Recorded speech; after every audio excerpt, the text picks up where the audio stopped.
Hello friends, welcome back to channel. இது உங்கள் J are you. ஒரு சூற காத்து காத்து காத்து என்ன பார்த்து சூற காத்து காத்து.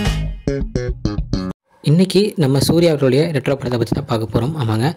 ஸோ நார்மலாக நான் வந்து ரிவ்யூ வந்து அதாவது மூவி ரிவ்யூ வந்து பார்த்தீங்கன்னா ஃபேஸ் காமிச்சு ஒரு வீடியோ மாதிரி தான் போடுவோம். பட் இன்றைக்கி கொஞ்சம் ரீசன்ஸ்னால ஃபேஸ் வந்து காமிக்க முடியல. ஸோ அந்த மாதிரி ஸ்லைட் ஷோ மாதிரி நம்ம பிக்சர்ஸ் வந்து ஓடும். ஸோ நான் என்னோடய வாய்ஸ் மட்டும் ரிவ்யூவாக உங்களுக்கு வந்து கேட்கும்.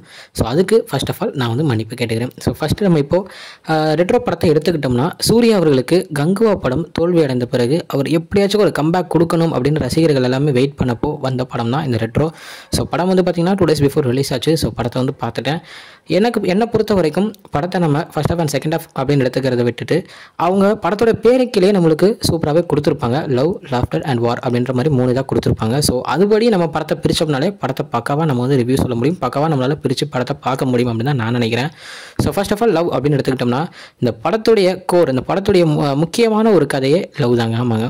ஸோ இந்த மாதிரி பூஜா கட் அதுக்கப்புறம் நம்ம சூர்யா அவர்கள் 2 பேரும் இருக்காங்கன்னா இவங்க 2 பேருக்கு இருக்கிற லவ்னால நம்ம சூர்யா அவருடைய வாழ்க்கை என்னென்ன எப்படி மாறுது, அதாவது இந்த படத்தில் இவருடைய பேர் வந்து பாரிவேல். ஸோ இப்போ பாரியோடைய வாழ்க்கை எப்படிலாம் மாறுது அப்படின்ற மாதிரி தான் கதை வந்து மூவ் ஆகுது. ஸோ கேங்ஸ்டராக இருக்கிற ஒரு ரவுடியாக இருக்கிற ஒருத்தர் வந்து எல்லாமே வேண்டாம் அப்படின்னு சொல்லிட்டு லவ்வுக்காக எப்படி தன்னையே மாற்றிக்கிறாரு, தன்னை மாற்றுறதுக்கு அவர் எவ்வளோ கஷ்டப்படுறாரு அப்படின்றது பாதி கதையாக இருக்கும். அதே நேரத்தில் அப்படி அவர் நினச்சாலுமே அதை விட்டு அவரால் வெளியே வர முடியாத ஒரு சூழ்நிலைகள் ஏற்படுறதுனால திருப்பி அவங்க லவ் லைஃப்பில் நிறையா பாதிப்புகள் வந்துக்கிட்டே இருக்கும். அது எல்லாத்தையும் எப்படி தாண்டி ஒருவனா அப்படின்ற மாதிரி சொல்லலாம், எப்படி அதை தாண்டி வராரு அப்படின்றத அந்த படத்துடைய முழு கதையாகவே இருக்குங்க. ஸோ அப்படி பார்க்கும்போது லவ் தான் இந்த படத்துடைய முக்கியமான ஒரு கோர் விஷயம்னே சொல்லலாம். ஸோ அதுக்கடுத்து நம்ம எடுத்துக்கிட்டோம்னா லாஃபர். ஸோ சிரிப்பு அப்படின்றத வச்சு எப்படி கதையை மூவ் பண்ண முடியும் அப்படின்றத கார்த்திக் சுப்ராஜ் செம்மையாகவே காமிச்சிருந்தாரு.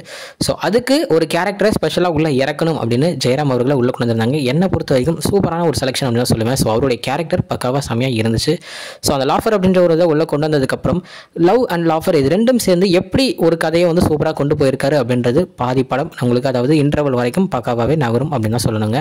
ஸோ அந்த மாதிரி அவருடைய கேரக்டர்ஸ் எல்லாத்தையும் மாற்றி அங்கே போகும்போது சரி நான் எல்லாத்தையும் விட்டுட்டேன் அப்படின்றத காமிக்கிறதுக்காக அவர் யூஸ் பண்ணுற ஒரு ஆயுதமாக இந்த சிரிப்பை வந்து அவர் எடுத்துக்கிறாரு. ஸோ அப்போ அங்கே போயிட்டு அவர் எப்படி அதை வந்து ஹீரோயின் கிட்ட வந்து இந்த மாதிரி நான் மாறிட்டேன் அப்படின்றத அவர் எப்படி அவங்க கிட்ட காமிப்பாங்க அப்படின்றதுக்கு ஒரு சூப்பராகவே ஒரு கதையை வந்து நம்ம கார்த்திக் சுப்ராஜ் அமைச்சு கொடுத்துருப்பாரு படத்தில்.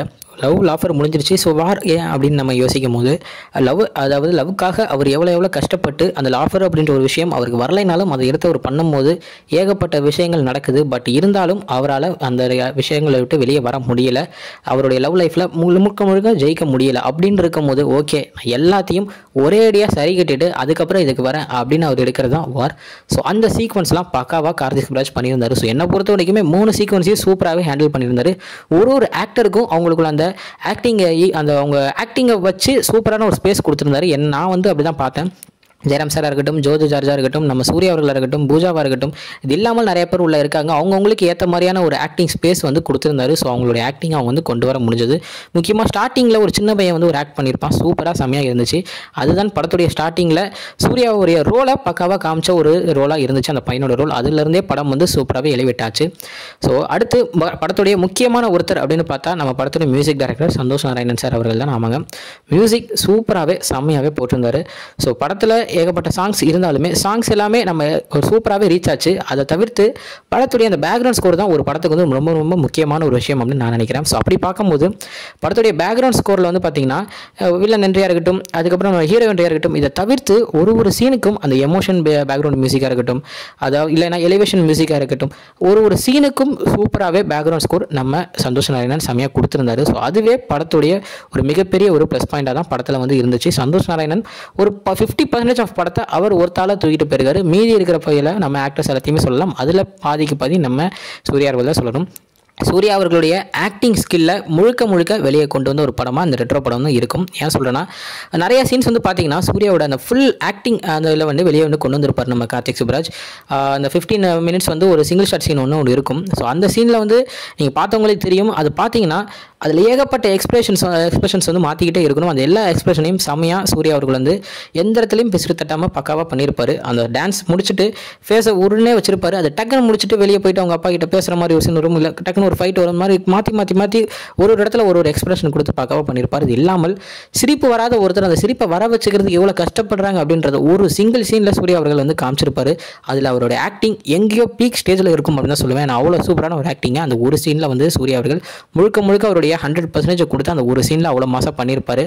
நிறைய பேர் வந்து பார்த்தீங்கன்னா படம் வந்து சின்னதாக லேக் ஆகுது அப்படி மாதிரி சொல்லியிருந்தாங்க. ஒரு படத்துடைய கதையை வந்து ஒரு டைரக்டர் வந்து மக்களுக்கு புரிய வைக்கணும்னா சில இடத்துல ஒரு படத்துடைய ஒரு ஸ்பேஸ் எடுத்துக்கிட்டு அந்த இடத்துல கதையை நம்ம வந்து மக்களுக்கு புரிய வச்சாதான் கதை எப்படி போகுது அப்படின்றது மக்களுக்கு தெரியும். அந்த மாதிரி சீன்ஸ் சில இடத்துல லேக் ஆக தான் செய்யும். பட் ஆனால் அது லேகாக பார்த்தா படத்துடைய கதை வந்து ஒரு ஆர்டராக இல்லாமல் போகிற மாதிரி ஆகிடும் அந்த சீன்ஸ்லாம் இல்லைனா. ஸோ அது வந்து படத்துக்கு தேவையான ஒரு விஷயமா இருந்துச்சு. ஸோ அந்த சீன்ஸ் லேக் ஆகிற மாதிரி இருந்தாலும் படத்துக்கு முக்கியமானது அப்படின்றத பார்க்கும்போது அது வந்து முக்கியமான ஒரு சீனாக தான் இருக்கும், லேகாக இருக்காது.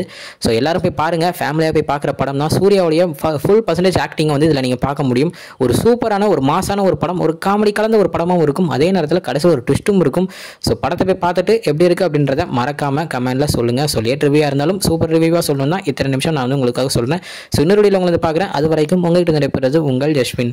Bye friends. நெக்ஸ்ட் வீடியோ மறக்காமல் நம்ம சேனலை சப்ஸ்கிரைப் பண்ணிக்கோங்க. பாய்.